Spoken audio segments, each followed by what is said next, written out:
Hey, it's Steve Zalunardo here with Treviso Realty, back again at our segmented series. One of the most Googled questions was buying a home in Florida to rent out. So, and again, it was the way people type in Google was buying a home in Florida to rent out. So basically, is Florida a good state to buy investment properties and rent them out? That's if you kind of translate it to what they're meaning there. Absolutely. And I'll give you an example. Back in Canada, we had a problem with return on investments because the prices of houses got so high and the rents weren't catching up. We had very limited return on investment. You were buying properties based on future appreciation and you were selling them on future appreciation or holding them on a future appreciation rather than return on investment. Me personally, I never got caught into that trap. We always bought properties based on return on investment. This is why we started our journey out here in Florida last January, February, just based on return on investments. The good thing is here, like our property values are basically still very affordable. If we talk about North Fort Myers, for example, where I have one of my investment properties, is that we can get into like a 7 to 9% cap rate all day long with those properties, and it's a simple long-term lease, so it's nothing that you have to be too creative. And this is why we're going to be putting money out here for multi-family homes. We're getting into duplexes, triplexes, and obviously here we can buy lots of property rather. So you can buy maybe someone's lot of properties that has maybe 5 or 6 different multi-family units for sale that we can buy their whole portfolio and then have that as part of your retirement. And this is always an opportunity. Also, you got to mention this because if you're looking at Landlord-Tenant Board Act back in Canada, it's in favor of the tenant. Let's call a spade, right? So ultimately, you as a landlord, you're at the beck and call of your tenant, and if you have to evict a tenant, it could take 6 months, a year, it's sometimes depending on the circumstance, and also a major payout.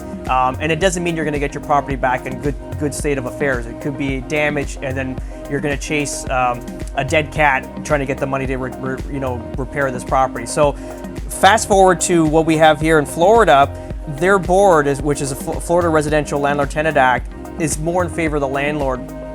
For the eviction process is so much faster and easier. Actually, I printed this out from the government site here, and it says that the landlord must serve you the tenant written notice allowing 3 days for you to pay the rent or move from the premises. So basically, you don't pay. A tenant doesn't pay. You give the tenant a notice. They got 3 days to kind of either rectify the non-payment or move out of the property. Now, if the tenant remains on the property, the landlord is going to have to file with the courts.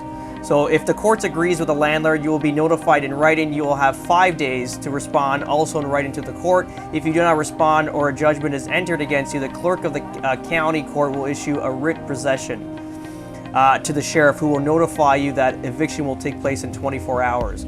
So if you kind of look at just that process, I don't want to bore you with too much of it, and we'll have some of this information on the bottom of these captions.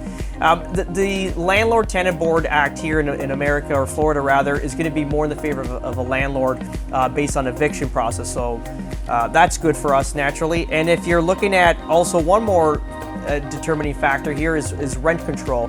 So what happens in Canada is that we increase our rent on inflation. So we go to our government website and we can see that we have sometimes it's 1%, 2%, 3% of appreciation in inflation. So that's what we tack on to the rent per annum. So let's just say for easy math, on $1,000, you can only raise your rent $30 per month, which is not going to cover inflation of the cost of everything else like home insurance, utility bills, and maintenance of the property. So you're always behind the 8 ball. Talking about here in Florida, there's no rent control, so ultimately, like, you can raise the rent and you can raise it to an amount that you feel that you'd want to. Naturally, you want to make sure that people can afford it and people are going to rent it, but ultimately you can raise it based on current inflation. So you can rent it $500, $1,000, $2,000 a month. It doesn't matter. Ultimately, you'll have a full range of that. And if the landlord or the tenant can't afford it, then there's going to be obviously an eviction process in order, or some sort of out of the lease deal you're going to create. So those are just the main points why it's so great to be investing out here in the state of Florida, because we have a government that's landlord friendly for future investments. So that's pretty much it, guys. If you have any questions, you can always reach out 647-962-4372. Thanks.